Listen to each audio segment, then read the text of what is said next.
and whatever I see is smiling at me.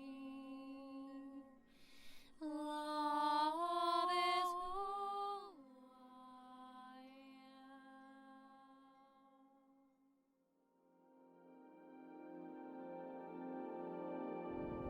am. Hello there, beloved Ascension pioneers, and welcome to this short video update with me. I'm here in the beautiful, magical Italian Alps once again. And the first thing I want to talk about is, I just want to mention briefly that a lot of us on the path of self-mastery, we kind of forget that it's not all about the work that we do, a seeming work that we prefer doing on the outside.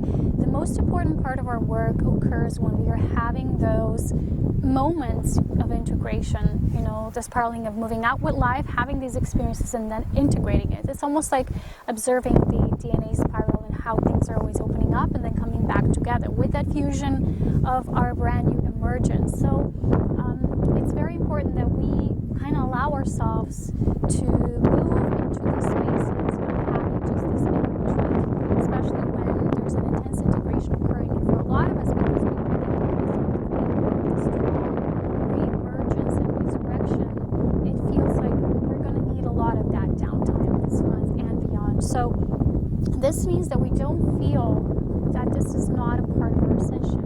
A lot of people who are doing the work with the raising of the consciousness that they do within themselves and the planet, with what we share, we still have to be aware as masters of the new that most important is what we do as our own personal integration, because we can't really exist, we can't really do our work without being a fully integrated being. And as I spent years and years of solitude, so, a few years back after my awakening began, basically what I was doing was this fast integration. I needed a lot of downtime to process what became apparent to me through my experiences and the reflection.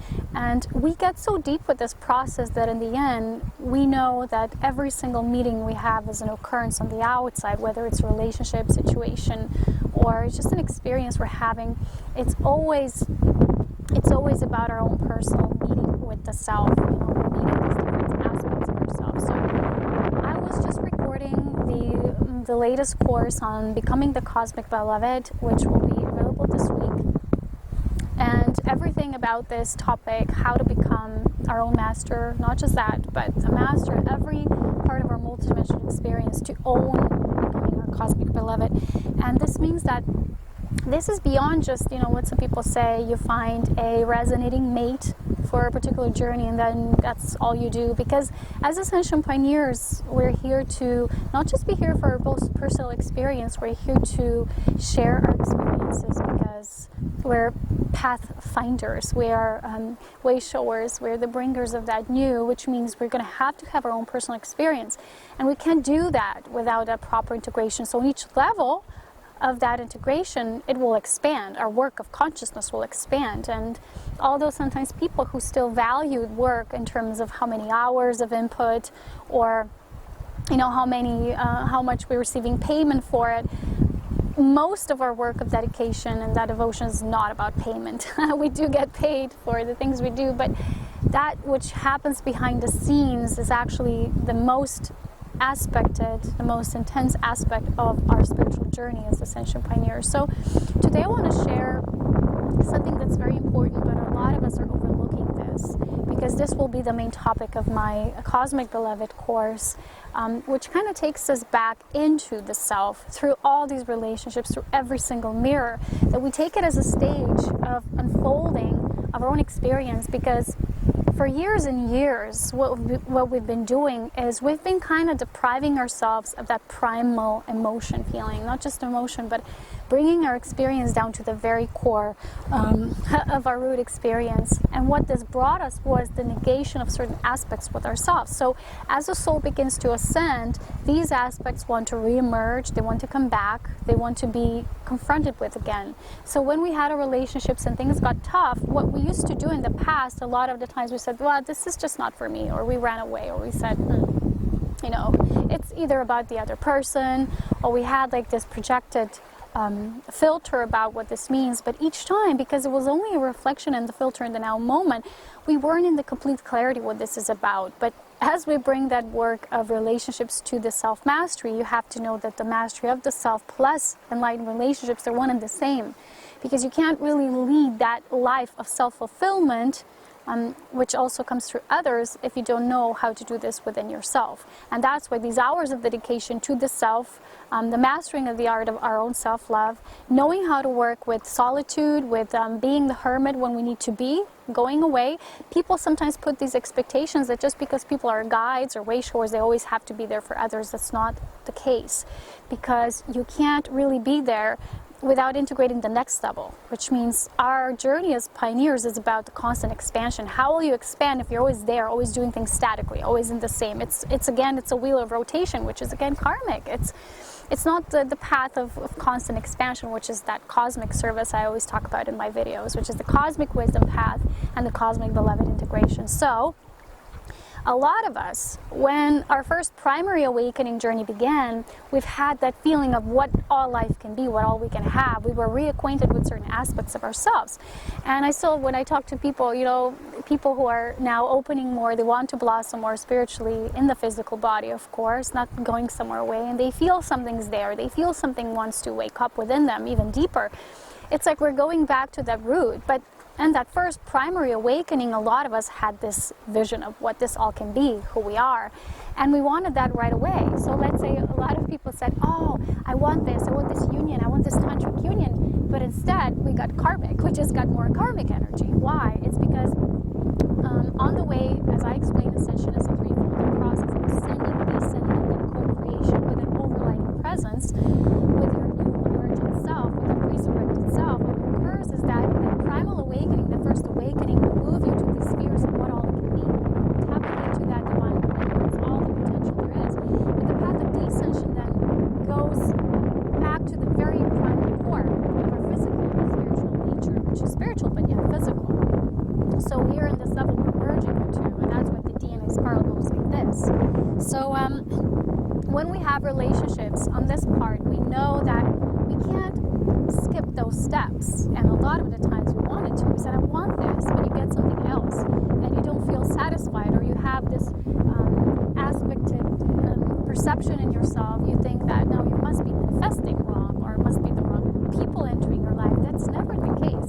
It's because you're not looking deep enough. We're always being met, and a lot of times we say, I don't have my ultimate mirror. We've all been there and done that. I don't have an ultimate life partner. I don't have an ultimate living situation. It's because everything that's in our life is a part of the ultimate. Every person we meet is an aspect of the beloved. Everyone is our divine interaction. But up until now, when we've resurrected so much in our self-love, we weren't able to meet it that way. We weren't able to see it as that truth. We weren't able to witness ourselves that way and with others.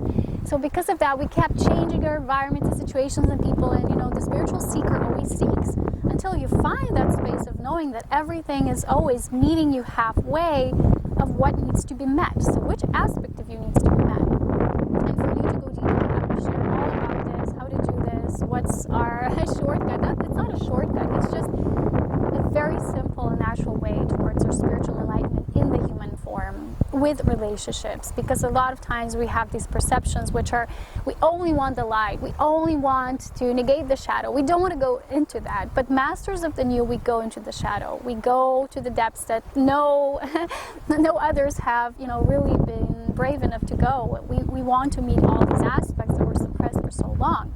And just after having a few of my own realizations, I came home. The first thing I opened on Facebook, as I was on my personal retreat, it means when I need my solitude to reflect and integrate, it was this sharing on Facebook, this writing about the divine feminine finally meeting her sadness inside and using it to enlighten herself. And a lot of us have been on this journey that we said, oh, this is not my ultimate, I don't want this, I don't want that, and we were just moving from one thing to the next. But when we really, gather all these experiences, which are our little tiny gems of wisdom, if we can distill them that way, then we really see that every single one of them was so perfect, was so orchestrated by the divine, through us, for us, with us. Everything was our partner. Everything was always working for our benefit. Although sometimes we said, oh, this hurts me. This is not my mirror because it hurts me. Well, you know, we see that pain and suffering is a spiritual teacher. It's not that you need to suffer, but you do need to meet that pain. You do need to meet that aspect of yourself that wants to be met. A lot of us have been, you know, drawn to the areas even before we were as we are now, or it goes back to our childhood, or, you know, we need to find that common thread, which is the core wound. A lot of people talk about the core wound, and for a lot of volunteer souls specifically, and I've realized that for myself, that core wound was, you don't belong here. You you're not as dense as the environment or the people you were kind of mingling with. And I've always had this rejection because I'd never been met properly as the way I was, the way I loved. And as I went back to this part of myself, even now, you know, when people said a certain keyword, that it was like a unlocking of that which needed to be met, that part of me needed to be met and experienced and felt, not negated and said, well, this is not me. I'm too enlightened to feel that. It's escapism, I'm telling you. It's really not the truest nature of our refined soul mastery. It's we want all these parts of us to be met, and we want to baby them again in a proper, mature way through our understanding as we have it now, as we went through all these stages and layers of our awakening, so we can now bring that descension to its closure. Because as we're going to move into that cycle of creating that completion of our descension, we're going to feel it, because we're going to feel very comfortable again in our bodies. We're going to feel we belong again. We're going to feel joy. That descension aspect creates joy. You know, that first part of the awakening does create a sense of upliftment and enlightenment, but it doesn't necessarily bring us joy.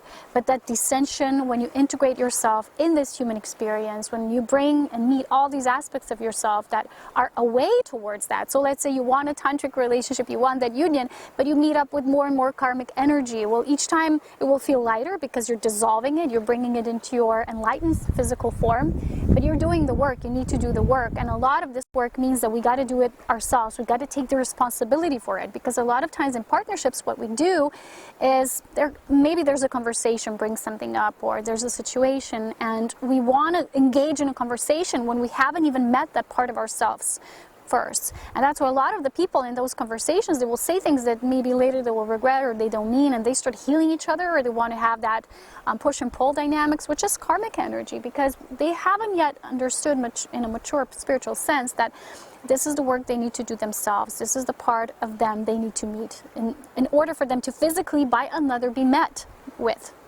by. So what happens is that we got to take that mature response to our relationships and all of our relating experience in order to bridge the worlds. I'm going to talk about this now, but let me finish this part. That why is this so important is because we continuously make someone else responsible for our feelings. And until we do that, we're always going to feel a bit captured in this essence. We won't feel fully liberated. Spiritual liberation means that you got to be emotionally liberated, physically liberated. You got to feel freedom on all levels. You know, freedom is not just being financially free and you think now you're independent. You might have a lack of emotional freedom, and although you have all the money in the world, you still can't escape situations that will feel that they're emotionally rooting you somehow, or manipulating you into something you don't really want. And it's kind of like that coerced situation, when you feel coerced into something. But that liberation needs to occur on all levels for you to really meet all of you. That's why we need to go into situations in order to transcend them. We cannot transcend what we cannot feel, and that is why the descension part is going into the earthly experience, into the world of matter, into all this that was created as the barriers for us to meet the ultimate self, which is nothing but pure golden white love. And for a lot of us, there was a lot of guidance coming through. I've also heard it from others about this golden, being golden inside. And I've had a session, I do beloved sessions now if you're interested, when this came up. It was almost like harnessing this golden egg, like this nesting egg within us, but then allowing this egg to kind of float freely in our body and to emanate the sparkles of our Christed inner union, our divine masculine and feminine self merged, you know, really. The gap is getting smaller and smaller, so they're meeting up through that fusion of that unity. There is no unity, you know, unity is not just your divine masculine and feminine self, because these parts of us created a lot of distortions, a lot of these filters. So it's about the light and dark that travels through these aspects of ourselves, and kind of looking at it so deeply. I'm not saying you're going to overanalyze what you're moving through. I'm saying that You need to move deeply through what is happening. What is the real nature of what you're going through? Because a lot of the times we will see a situation here on the surface, it's going to still feel flat, and something will happen, you'll get triggered, and you'll say, it's probably because I need to end this relationship, or this person's like this, or that doesn't serve me anymore, because you haven't gone deep enough. What's really seeking that attention? What wants to come out through that experience? And when I have that moment, it's very rare, but when it happens, it's still showing me there's aspects that want to leave us. That means they cannot leave until we are locking them inside and saying, I don't even want to see who you are. We got to see all of that, and with love, meeting that with love. And when this comes for me, because releasing, a lot of it occurs through crying. And that crying is just almost like you're finally allowed yourself to feel so deeply, and then you cry, and it's almost like when I do it, when I allow myself, it's like an instant transformation, because it's a physical part of that alchemy that we do in our physical body. And it's really beautiful when we allow ourselves to feel all of that. It's just so beautiful, because we are wanting to be emotionally free. And a lot of us still kind of feel, there's entanglement somewhere, and then we want to escape it. That's what we want to do when we're in that vest. It kind of like feels like restriction, and the first thing you want to do is, I just want to get out of it. I want to escape it, instead of what really binds you to this? What makes you have a feeling that you're bound to something and you're kind of like tied up? The thing is, it's always a perception, and that perception is fed through the darkness that we haven't been exploring, we haven't allowed to come into full integration with that part of us, which is light. It's pure awareness. So they got to meet halfway, and that is why I talk about the fusion of worlds, because just recently someone said to me, we are from totally different worlds, we're never gonna totally see each other, be that way with each other, so there's always gonna be this. And the thing is, yes, a lot of us feel like we are in a different world. There is a different density to us, or how we choose to live. But, the nature of love is not to separate. We are in truth unity. It's just different aspects of source that are experiencing itself in different levels of multitudes of being. And love is that thing that melts. It's soft. It's the creation of that presence which meets everything halfway, which means there can always be a bridge created. Either there's a gap or there's a bridge. Humans, on a physical level, we build bridges to come across. You want to come across a different part of the land, so we create bridges. And love creates those bridges. So when there's a perception, there's such a difference, we're in totally different worlds, you can either say, I'm not interested in that, I don't want to see that aspect of the human experience, or you can say, I'm willing to see, I might not choose it, it might have a different aspect to it, and maybe I'm choosing a different experience for myself, which I'm being true and honoring to myself, but still, I might want to just discover what's there to fully face it, even if it's through another and what they're choosing, just to have that clarity. And sometimes people even would call that feeling how it is to be in another's shoes. It doesn't mean now you're going to have to choose the same way, but we cannot feel like we want to run away from it. If it's a feeling like, just get me out of here, we're still not fully met that part of us or another, because it's all us anyway.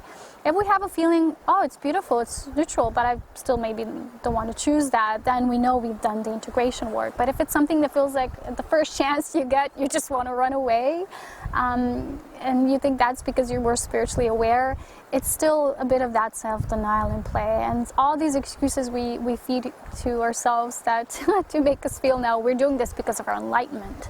Not really, we have to be enlightened in the human sense, which means we got to be discerning to know what's willing to, I just lost this t-shirt when I went hiking, and I felt it's a sign of losing things and old energy leaving, but at the same time, the thought of it didn't leave me alone, and I've lost one other thing the previous weekend, and I said, but this thing I feel, although it's very dear to me, and the first thought was to just let it go. Even if it's sometimes dear to you, you gotta let it go. But then the second thought was, I'm still going. And I thought, there could be so many situations, someone else can fight it, or it could get lost, or whatever. But I found it right away. And it was that knowing that when I trust my guidance, it just knows what I need to do, what needs to be done. And then the second message coming through was, some things are just worth fighting for. And that doesn't mean you're like resisting, fighting through resistance. It's just you follow your guidance, you see where it leads you, and then maybe even the perception you had a day ago will shift and become not a totally different one, but a deepened one. So that's what we're doing. Sometimes we think we already know everything, But even a part of us that says, but maybe I don't know it like 100%. Maybe I know it, but not to the fullest spectrum of my experience as a human. So I'm going to just allow myself to see if there's something else there, and then let life show you. And that's the beauty of a truly awakened, ascended, descended perspective of our integrated self. It does take work, it does take time, and a lot of people, they don't take the time to do these things. It is time consuming because the human experience means we're working on it. And if you never create the time for yourself, to be with yourself, and you're asking yourselves why your relationship's suffering, it's because you yourself, in a way, are suffering because you don't dedicate enough of that focus to yourself. So all relationships stem from the relationship you have with the self, because that's our first mirror, and then we're being met by all those other mirrors. So let me get back to the volunteer soul experience. Even when I was reading lots of books from Dolores Cannon, there was a lot of these examples when the souls felt rejected here. They didn't feel like they belonged. So the first plan was, like I said, oh, just get me out of here, I want to escape. But that wasn't our mission, that wasn't our plan. We always knew, I always am reminded of that, we always knew that we're going to do that work of mastery. It's going to be times where it's going to be tough, but we came with the right team. I always look at my mom and I say, it was so possible because I came with the right team, and we just look at each other and we laugh because we know what we did for each other in that terms, in the physical sense, but also through soul support, of course. That's one and the same. So we have the tools, we have the resources, now we're learning how to use them, we're learning how to cultivate that true freedom, to be liberated in every sense, because we are here to live our truest nature, we are here to live our freedom, and all those certain mirrors of ours won't be in the same pathway. Maybe they're not now choosing what we are, but we can use, if they're in our lives, we can use them to play out these aspects of ourselves that want to mature that way, they want to kind of come out, because prior to our awakening, maybe we didn't know how to raise our voice, how to speak up for ourselves, how to kind of create what we want. We kind of maybe let others lead, or we kind of gave in to certain things, but now we're saying it's different, and yet it's the same in a way. It's the same that maybe certain things are being presented to us again, so we can rewrite them. Like I said before, we're bringing joy into those aspects of ourselves that we've probably neutralized already, because when you awaken, you see the higher perspective, you're in the neutral perspective. But then you got to come down, descend, and feel that neutrality through love in the physical sense, which then will create joy. So the descension in itself creates joy. But the bridging of the worlds is, the fusion of worlds is actually our purpose. It's not to run away. It's not to just go into the more Maya, into more, it's just spiritual. I don't want to see these shadow aspects. I don't want to confront these people. And the way, you know, when you're all about self-mastery, you will see that you cannot escape people or situations anymore, because you're not willing to escape parts of you that are wanting to be heard. They want to be expressed. Even if you feel like, oh, they're just idiots, these parts of me, they don't know, they're wounded, whatever, you gotta meet them with love. It's almost like going back to the part of you that played the child in your childhood, and tell them and show them the perspective of others, you know, maybe those parts that were playing the rejectors and the opposers, and seeing how they felt about it, so that you can see, what was really happening. So for a lot of us, even though we've came in with this program of, I don't belong, people didn't always understand. You know, sometimes we tried hard to please others, and there was this tendency to please in order to belong, to feel like now you can have value and belong. This never got us anywhere. It only showed us the mirror that, no, it doesn't work this way, because you go against yourself, you create even more rejection, but this time you reject yourself. So it's beautiful, because through relationships we can see these things about ourselves faster, and we can grow and evolve in a faster way, with more devotion to the process. But it does require steady patience, and seeing that each part of us, each mirror, each human reflection is a part of that. They meet us on these different levels. And maybe because we don't have that ultimate mirror, we will see that who is to become that ultimate mirror? Well, you, me, to ourselves, right? And when we do, we are actually entering into the experience of being our own beloved, being met on all levels, not just with our awakened ascended self, but physically as well. So sometimes when you don't see you yet have that ultimate mirror as another person, another you will have many of these partial mirrors that will kind of be a compilation of all your essences that want to play themselves out. So I explain all about this in the Cosmic Beloved course, which is going to be, again, a long course. I will publish it when it's out, and I will announce it. I will tell you a little bit more about it, how you can assist yourself with it, what it was created for. But now I just really want to wrap up with this thought that we're here to not run away, not just to move into our little closed-up reality, but to know how to create our reality, but also be curious about the realities of others, because they're also parts of us.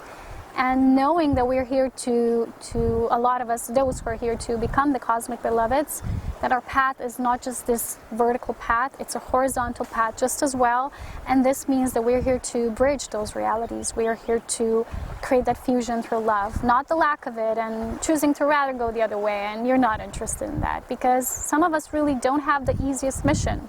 We got to go into the darkest places to bring in the integration of the cosmic divine love into that. So that was the main thought. I hope you like this beautiful space. We had a beautiful hike today. And again, I'll talk to you very soon. Stay in your presence, cherish yourself, know that you are just simply really being met as on all levels. Even though when you're not aware of it, it's always a part of you wants to be met and seen, and that's why we have those relations and correspondence and the fusion of light and dark as one. So thank you for watching, supporting, subscribing, and as always, I love you all so very much with so much grace, beauty from our beautiful Alps. Love, wisdom, and power. Take care. I love you. Bye.